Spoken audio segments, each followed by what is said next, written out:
जसं घड्याळ, टोपी, चष्मा, फाउंटन पेन, अंगरखा, छत्री आपली साधनं आहेत.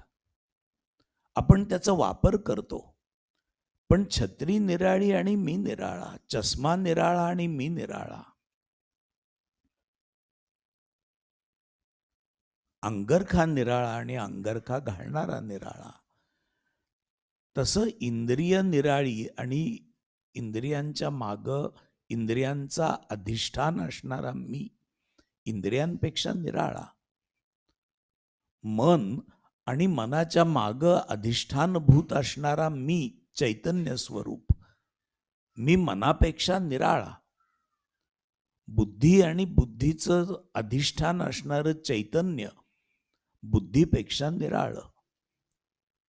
ते अधिष्ठान चैतन्य मी आहे.